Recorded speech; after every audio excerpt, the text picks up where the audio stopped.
Do these gum boots make my bum look big? I know what you're thinking. You're thinking, Mark, why are you wearing gum boots? Hey, get out of there. Bella, you can't drink muddy water. This stuff stinks. Goodness knows how our dog can drink out of this awful stuff. G'day, I'm Mark from Self Sufficient Me, and welcome back to a disaster. It hasn't rained for 3 weeks and it's still a bog hole. It looks like a billabong that's been overrun by buffaloes. In this video, I'm going to show you our refurbishment. Then we'll take a walk through and see what survived this mega cluster of weeds. Surprisingly, there are a number of plants that did survive. And then lastly, we're going to sow some special crops for this start of winter season. Let's get into it.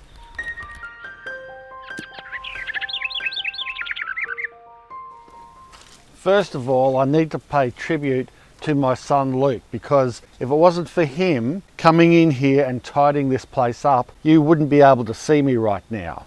You couldn't see his shoes from the mud. He's mulched a lot of it up. There's still a little bit more to go, but he's done a fantastic job at getting it to this stage. I think you would agree. Let's just start with this front row here. You've got this plastic container that's got our water chestnuts in it, and it's at the end of season for that, so that's why there's no reeds in there. They've been pulled out anyway by the young fella. Along here are all the raised garden beds from plastic forests. These are recycled materials made from recycled plastics.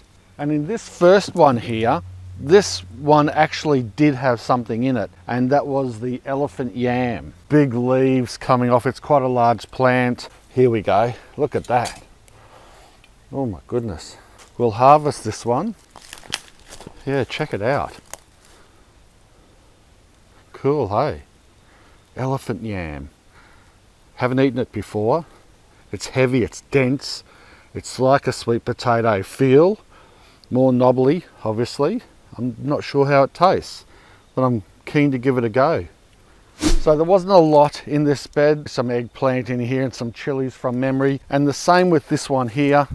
It's an old bed. This is one of our first Birdie's beds. It's about 15, 16 years old. It's a lovely big garden bed. I don't think Birdie sells them like this anymore. And then up here is our sweet potato bed, but it won't be for the next season. Unlike sweet potato, which is still a pretty good long-lived crop, asparagus in this next bed up here, it can withstand year after year, decade after decade, up to 25 years in the one bed. This one here is sprouting. We've pulled out most of it because it's died off, but if you pull it out too early, you can hurt the crown. And next to me here in this third row, the first lot is the blueberries. The idea to grow them in the raised garden bed was because our soil isn't particularly good for them, and I wanted to custom make the soil for them and look after them without any interference from the local soil. We have this frame on them. I was getting away, and I even said it in my videos, that this actually works for birds, and it worked for about 2 seasons. But now I actually can report and say that this last season I did see the birds, not all, but some birds come back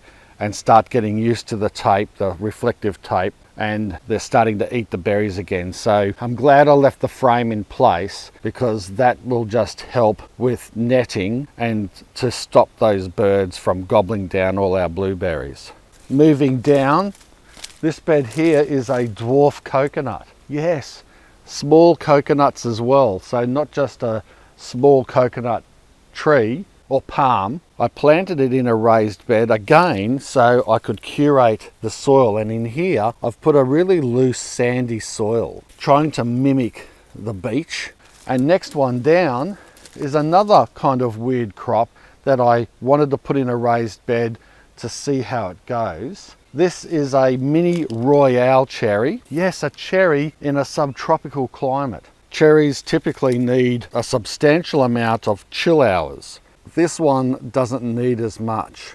I'm not sure how cherries go in the clay, so that's why I didn't want to plant it in ground, and I wanted to baby it a bit as well, and that's why I decided to grow it in a raised garden bed like this. because let's face it, if I can get fruit off this in a subtropical climate, that will be almost a miracle. And the next one down here is actually a raspberry. It's just a heritage raspberry. I think I planted this too late in the season and the summer just killed it off. It hadn't had a chance to really establish itself, so maybe I'll try again with that one. And speaking of raspberries, this here is a giant raspberry. This is a native to Australia. It's called an Atherton raspberry, and I've only just started growing it. The other thing you might notice is that it has got quite a bit lighter all of a sudden. Well, look, I'm not going to lie to you, it's the next day. I ran out of light last night, and so I decided that we'd cut it and we'd start again the next morning. And yes, I did. I stayed here all night waiting for the sun to come up again. Well, you know what they say about old army guys. You can take the old soldier out of the army, but you can't take the army out of the old soldier. So yes, I was on picket all night, just waiting for this moment so I could show you. This is starting to fruit now. There's all these little green bunches of raspberries starting to grow. And you know, I've never tasted one from our own garden, so I'm going to give it a shot. Let me get a couple. These are massive. Check them out. Check the size of them out. Like, I've got big hands. These are massive things. And they're plump and juicy looking. I'm going to tell you why there's no pests attacking these beautiful juice ripening raspberries in a second, but let me have a taste test for the very first time. You know, I was expecting a more tartar, not a very sweet taste. Yum! That's really nice. I actually got surprised, and that's a pleasant thing to happen live on camera like this. But I don't know if I can show you. No, I can't. I've got to be careful with this arm because that I don't feel much in my right arm. That raspberry bush there, it has got these very fine, very hard thorns that are hooked, and it's almost like the old jail tree. I don't know if people locally would know, especially the older days on the farms and that. There was a jail bush. I don't know what the proper name for it is, and you'd muck around as kids and dare each other to stick our hand in, which would go in easy because the hooks were hooked like that. But then when you went to pull it out, that's when all the thorns would grab you and you couldn't get it out. So hence it was called the jail bush. Very nasty thing, but lots of fun as kids.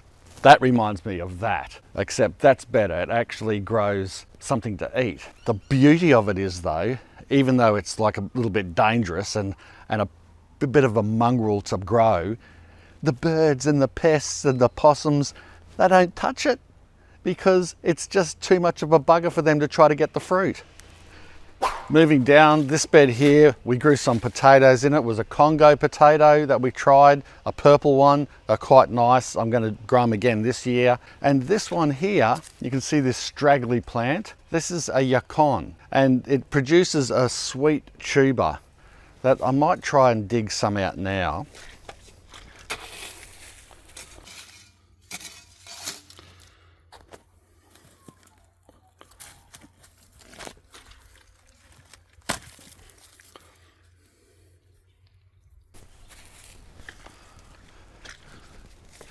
It has grown really well in that raised bed. There it is there. What I'll do is I'll duck off real quick and I'll grab a knife and we'll cut a little chunk out, clean it up, and I'll have a taste of it. Here we are. I think another name for this is ground apple. I forget, but I think it is. And let me have a taste. It's got the texture of an apple. It looks like a sweet potato. It's very juicy, and it tastes like Probably not as sweet as an apple, but still it's got a sweetness about it. It's very pleasant. I can imagine this would be a good substitute for sugar. Yeah, totally worth growing. And now this last bed, I didn't have much growing in that. There was just a few weeds and some pumpkin that had taken over that bed. That's a fairly new bed as well. And then on this right hand side, you might remember that video I did about surface laying potatoes. Well, I'm growing potatoes again in this bed and that one, this big long one, but this time I buried them.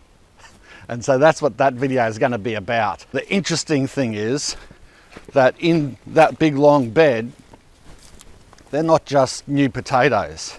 They're potatoes that I kept all that time from the last crop that I surface laid them.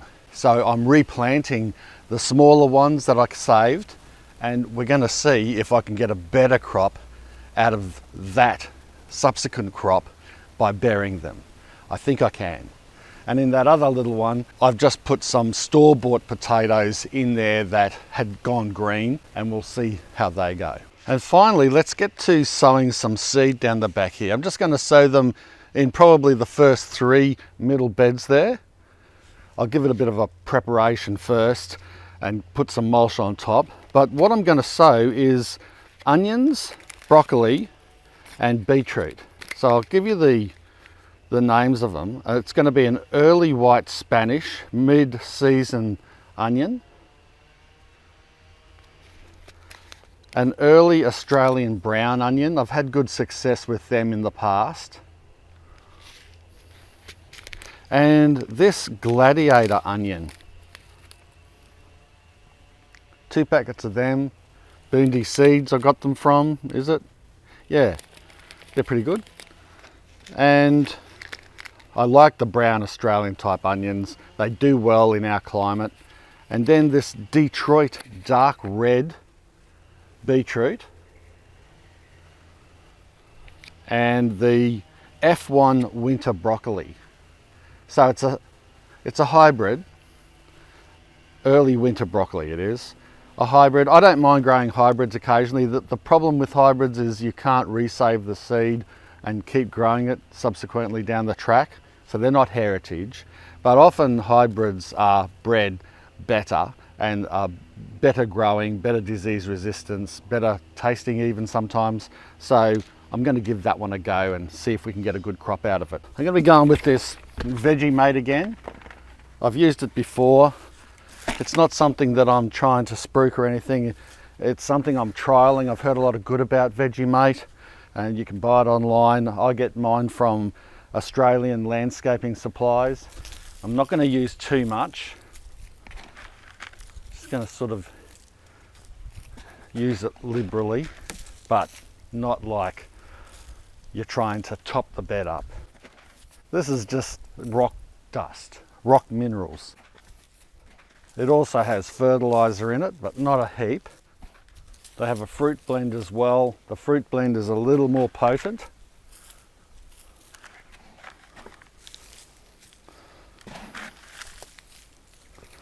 Now I'm just using a local fertilizer. This is from Queensland Organics.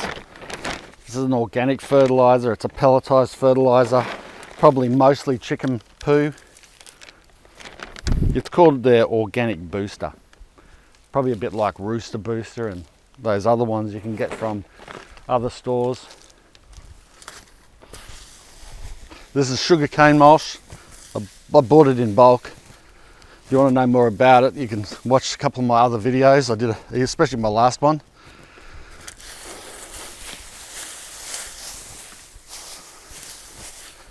What the mulch does is it just stops the extra weeds from coming up, especially where the onions aren't.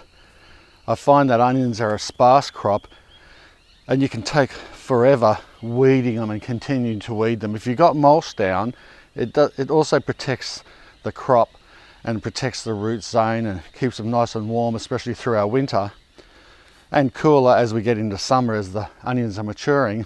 But at the same time, it stops those weeds and grasses from germinating and coming through.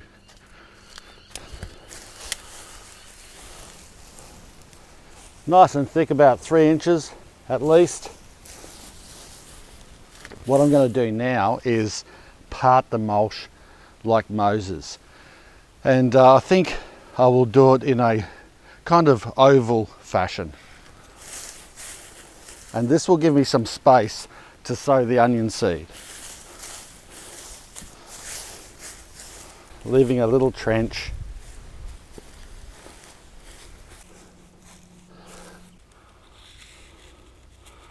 Plenty of onion seeds in here. Now I'm just going to randomly throw them in.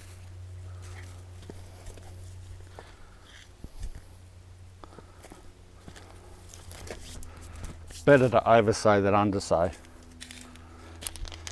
And I'll put this other packet on this side in those 2 rows.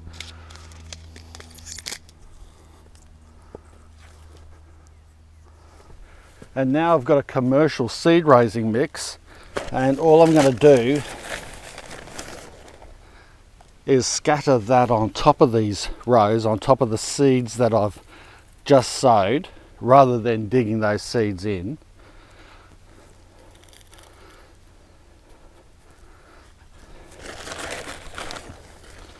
This is a nice fine mix, and I find that by just doing a top cover, it's more effective than if I tried to dig it in with the existing soil that perhaps could have larger pieces in there that might stop that seed from germinating or impede that seed from coming up.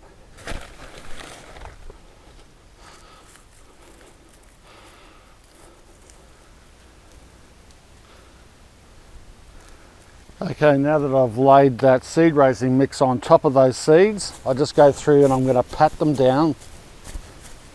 Just pat it down.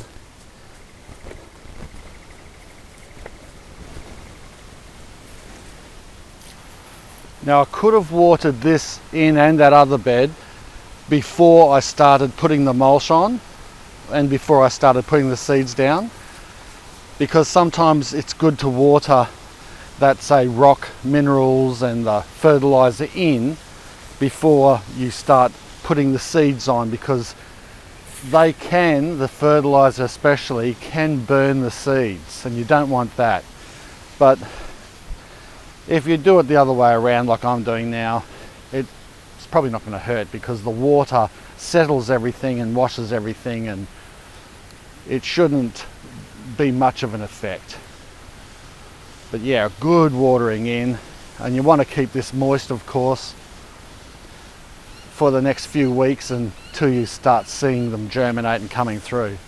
Well, I ended up doing 5 beds all up. These 3 long ones and big ones, 1, 2, 3, and these 2 small round ones, the ones from Plastic Forests, made from recycled plastic. I love these things. I mean, aesthetically, maybe they don't look fantastic, but I'm not someone that's in the gardening industry to look good. I don't care what I grow in as long as it works, and for me, I love using recycled materials, and this works for me. So you know what's in that one, the Gladiator tomatoes, I was going to say, because I've grown Gladiator tomatoes. Have a look at that video. I think you'll enjoy it. But I'm growing or sowed Gladiator onions, if I could just spit it out. And then in this bed here, I sowed those brown onions that I talked about around the outside here. And you can see this is like one long racing track, isn't it? And I'm thinking that that's enough area to grow a ton of brown onions. So then I sowed in the middle those white Spanish onions in this track, and then that central track. And then in this bed up here, I've got you on the reverse angle, but I've done a similar thing to that bed, but there is one difference.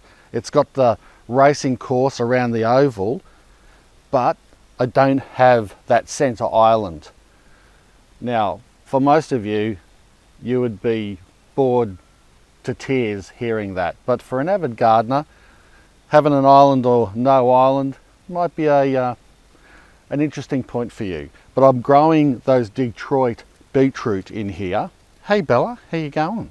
Have you had a good day? It's been a beautiful day here. I've loved being out just about all day in the garden.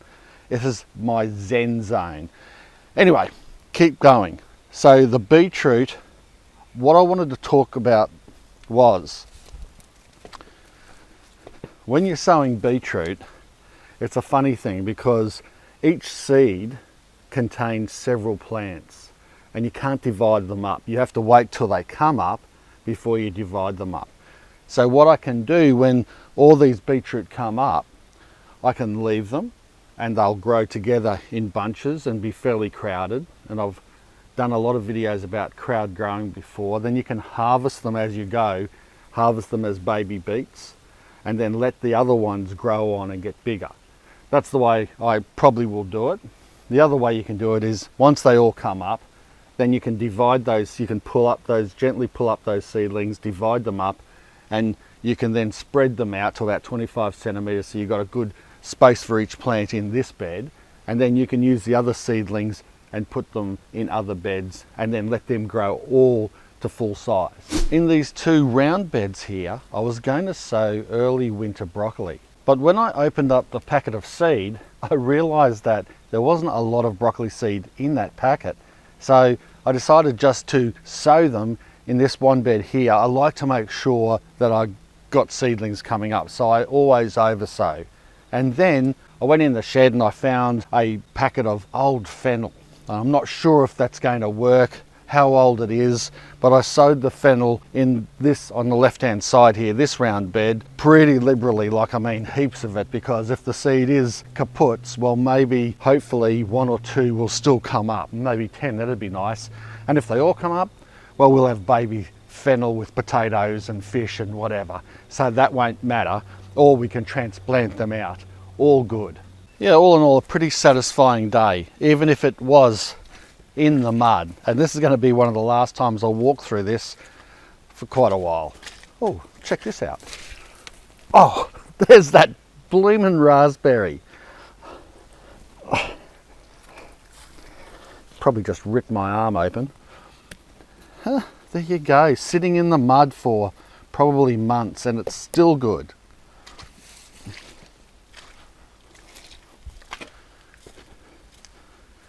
I forgot to tell you, when Luke did the big cleanup here, he found probably 15 pumpkins.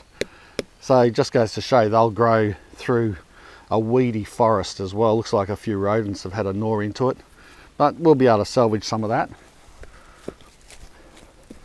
Anyway, there's plenty of bigger ones where that came from.